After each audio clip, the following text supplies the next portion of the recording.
Quantos clientes você tem que já sofreram alguma execução fiscal? Eu tenho certeza que se você atua na área tributária, boa parte das suas ações são execuções fiscais. Acertei? Mas se você ainda não atua nesse nicho, você pode estar perdendo uma grande oportunidade de crescimento para você e para o seu escritório. Isso porque as execuções fiscais são uma das classes processuais mais recorrentes no judiciário brasileiro, com quase 30 milhões de execuções fiscais em andamento, um número que cresce a cada ano. E não é só o volume de execuções fiscais que assusta, também tem muito dinheiro envolvido nisso, com mais de 2 trilhões de reais inscritos na dívida ativa. Então, você pode aproveitar esse mercado gigantesco e defender clientes que estão sofrendo execuções fiscais. E uma coisa eu posso te garantir, boa parte dessas execuções fiscais, elas estão recheadas de vícios para você explorar e diminuir ou até extinguir a dívida do seu cliente.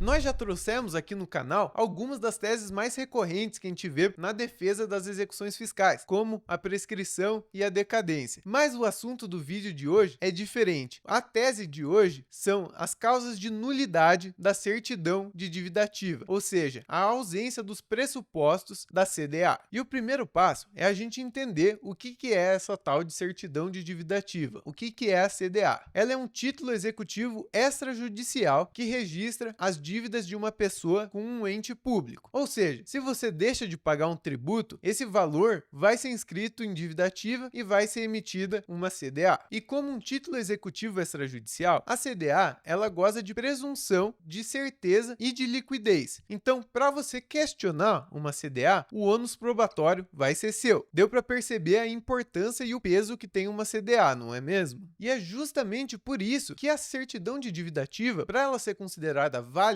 ela deve obedecer diversos requisitos legais. Se não fosse dessa forma, os entes públicos poderiam sair emitindo certidões de dívida ativa de qualquer forma, o que dificultaria muito a vida dos contribuintes. Bom, mas quais que são esses requisitos? Então vamos recorrer ao artigo 202 do Código Tributário Nacional. Ele diz o seguinte: o termo de inscrição da dívida ativa, autenticado pela autoridade competente, indicará obrigatoriamente o nome do devedor e, sendo o caso, o dos corresponsáveis, bem como, sempre que possível, o domicílio ou a residência de um e de outros, a quantia devida e a maneira de calcular os juros de mora acrescidos, a origem e natureza do crédito, mencionada especificamente à disposição da lei em que seja fundado, a data em que foi inscrita, sendo o caso, o número do processo administrativo de que se originar o crédito. Então, para facilitar, a gente pode resumir esse artigo em 8 requisitos essenciais da CDA. O primeiro deles é a qualificação do devedor, o segundo, o valor da dívida, a metodologia para incidência dos juros moratórios, a origem do crédito, a natureza do crédito, o fundamento legal do crédito, a data da inscrição e o número do processo administrativo nos casos em que exista um processo administrativo. Esses são os requisitos básicos para que uma CDA seja válida. Mas o que acontece na prática, o que a gente vê acontecendo todo dia, é que a administração tributária ela está lotada de demanda e tem poucos funcionários, o que acaba ali por desatenção, gerando diversas certidões de dívida ativa incompletas. E além disso, as procuradorias, elas não fazem uma análise minuciosa das certidões de dívida ativa antes de propor a execução fiscal. Na maioria dos casos, eles recebem a CDA e já ajuizam a execução fiscal, sequer observando se ela atende ou não aos requisitos. E é aí que você, advogado, entra. Você precisa estar atento e analisar cada CDA de cada cliente seu, procurando por algum desses erros que pode ocasionar a invalidação daquele título executivo. E não existe um padrão. Cada CDA pode conter um desses vícios. Você não vai conseguir olhar as CDAs de uma forma só. Mas para ficar mais claro, deixa eu te mostrar um caso real para que você possa ver na prática como funciona a atuação de um advogado em uma execução fiscal e como ele pode procurar alguma irregularidade na certidão da dívida ativa. O caso que eu separei era de um contribuinte que deixou de recolher o IPTU por diversos anos e com isso foram emitidas certidões de dívida ativa e ajuizada a execução fiscal contra ele. Mas, analisando aquela certidão da dívida ativa, o advogado notou que faltava o fundamento legal daquela cobrança. Ela simplesmente indicava que estava sendo cobrado o IPTU, sem falar o dispositivo legal que autorizaria aquela cobrança. Então veja só, era indiscutível a licitude do IPTU cobrado. Aquele contribuinte também não pagou aquele tributo e a Fazenda Pública ajuizou a execução fiscal dentro do prazo prescricional de 5 anos. No entanto, um mínimo detalhe, uma mínima desatenção na emissão da certidão da dívida ativa já abriu a margem suficiente para o advogado contestar aquela cobrança. E foi justamente isso que foi feito. O advogado apresentou a exceção de pré-executividade, alegando a nulidade da CDA pelo descumprimento do artigo 202, inciso 3º do Código Tributário Nacional. E não deu outra. O juiz reconheceu a nulidade da certidão de dívida ativa e extinguiu a execução fiscal com resolução de mérito. Viu só como um pequeno detalhe pode ser o diferencial para o seu cliente economizar milhares de reais? E vale destacar que esse é só um exemplo de muitos. Existem diversos outros erros que você pode olhar e procurar na certidão de dívida ativa que pode gerar a sua nulidade. É por isso que não é fácil atuar com a nulidade de certidões de dívida ativa em execuções fiscais. Mas em contrapartida, a recompensa é alta. Então vamos ver algumas dicas de como cobrar os seus honorários para esse tipo de serviço. O mais comum é ser cobrado um valor inicial para dar entrada com a defesa e mais um percentual sobre o êxito, que geralmente fica ali em torno de 30% do êxito econômico do seu cliente. Mas eu já vi também casos em que os advogados eles estabelecem um valor fixo em caso do êxito, ao invés de um percentual sobre o êxito. Então você pode optar e escolher como fica melhor para você. No vídeo de hoje, você conheceu uma das teses de defesa em execuções fiscais com maior taxa de sucesso e viu também como aplicar ela para evitar que seus clientes paguem valores desnecessários ou sofram medidas abusivas em execuções fiscais. E você pode explorar esse nicho, que é um dos mais lucrativos de toda a advocacia, mesmo sem ter muito contato com a área tributária. Eu tenho certeza que pelo menos um de seus clientes possui uma execução fiscal em andamento. Então, para ficar por dentro dos melhores serviços jurídicos atualmente, com dicas e casos práticos reais, se inscreva aqui no canal e deixe seu like para não perder nada. É isso e até a próxima!